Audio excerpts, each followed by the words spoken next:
Hi guys, and welcome to the AJW Investing channel all about investing in the stocks and shares ISA based in the UK. My name's Alex. I do majority of my investing in stocks, shares, but I do dabble a little bit in cryptocurrency. I've created this channel so that I can be held accountable and, if possible, show some of my investments and see whether or not I can offer any advice, tips on how to, or as my current portfolio sits, how not to do investing to other people who have similar sorts of interests. So without further ado, let's have a quick look at my portfolio. So as you can see, I am down £194.40, which is approximately 6.59% since I opened my ISA on the 6th of April.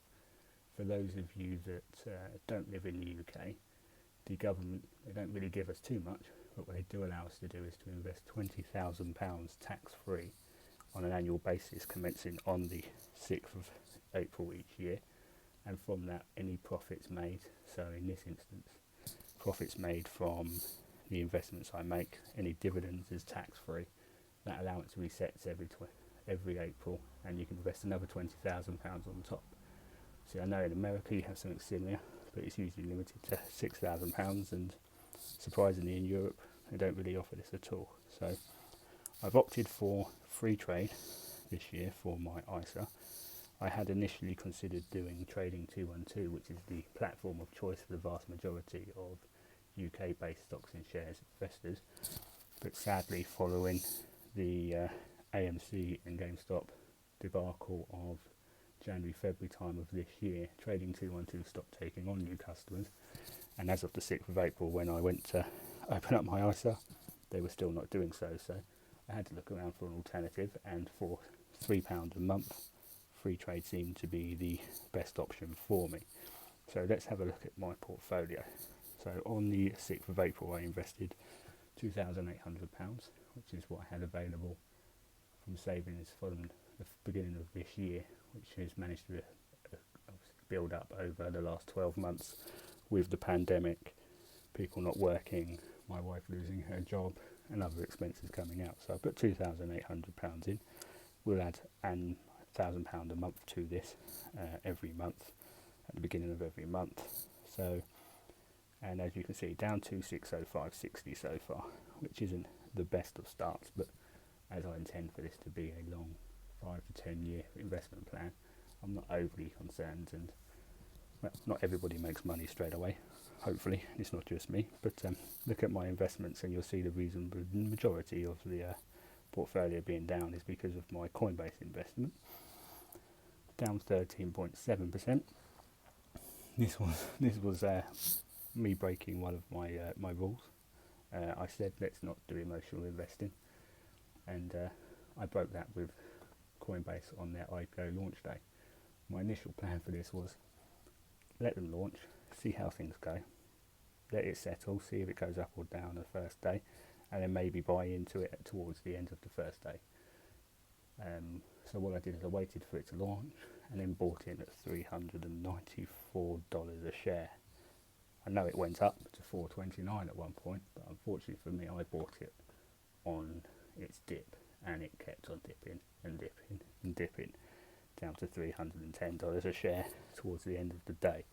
So it has made a slight recovery from where it was, as you can see from the graph above, but it's the perfect example of having FOMO, and I fell for it and broke my own rules, so it's my own mistake. But that being said, I am a Coinbase fan.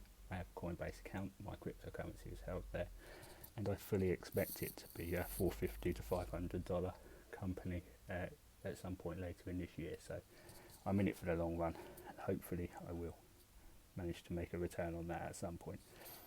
Next up I've got Tesla.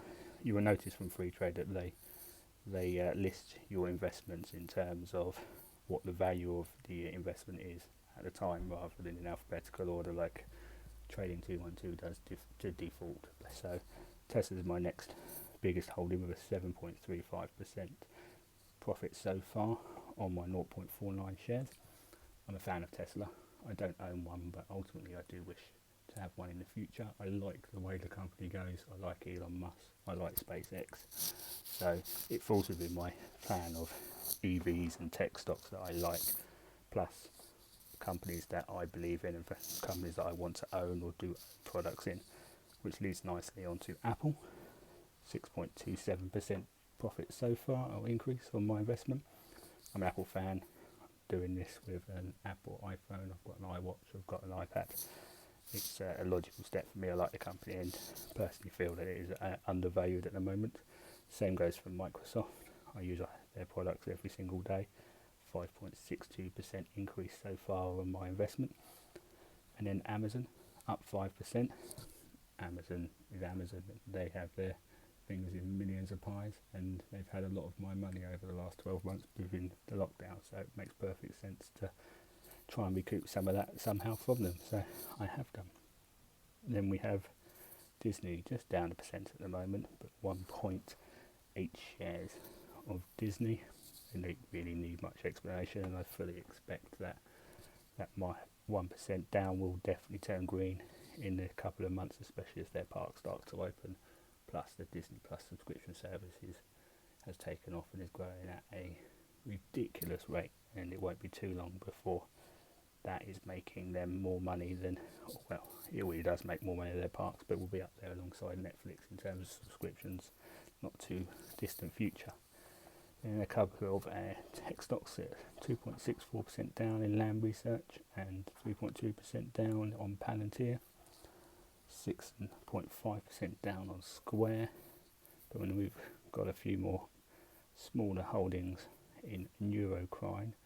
For those of you who don't know, they're a pharmaceutical company based in America that do research and treatments into neurological disorders, and my day job is around neurological illnesses and disorders, so for me it's a company I'm aware of and one that I feel is undervalued at the moment, so a small percentage holding in them, and they are slightly up.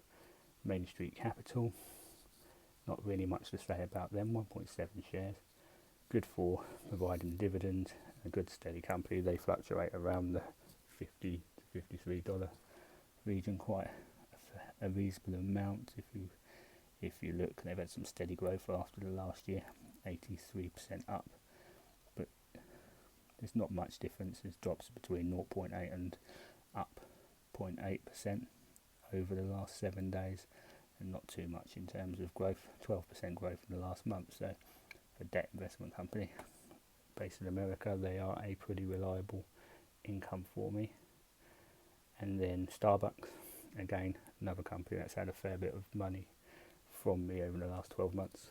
Most people need a coffee, function without coffee, so just a small 0.46% rise on my investment so far, but a company that I only have a small holding into and will probably look to add to in the coming months. And then Toro, slight decrease at 0.27% on my small investment on there as well.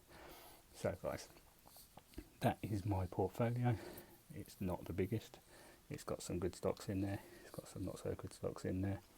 Hopefully those reds will turn green, especially on the Coinbase front, and coming up in the next couple of months we can start to see some steady growth as I add to the holdings that I've got here and potentially add a few more in coming videos. So if you want to leave a comment below, just to let me know what you think of my portfolio so far, any that are glaringly of issue, some that you suggest that maybe we extend holdings in, some that you think we should get rid of, any other comments you'd like to make. This is the first time I've ever done a video like this, so I'm not quite sure how it's going to be received or whether or not it's going to take off, but it's a channel that hopefully will make me accountable and hopefully provide some entertainment. I will point out as well, I'm not a financial advisor, so this is for entertainment purposes only. If I was a financial advisor, then so far I'm not doing particularly well. So thanks for listening, guys, and I will do another video in the next couple of days, and hopefully you'll join me on my journey. Many thanks.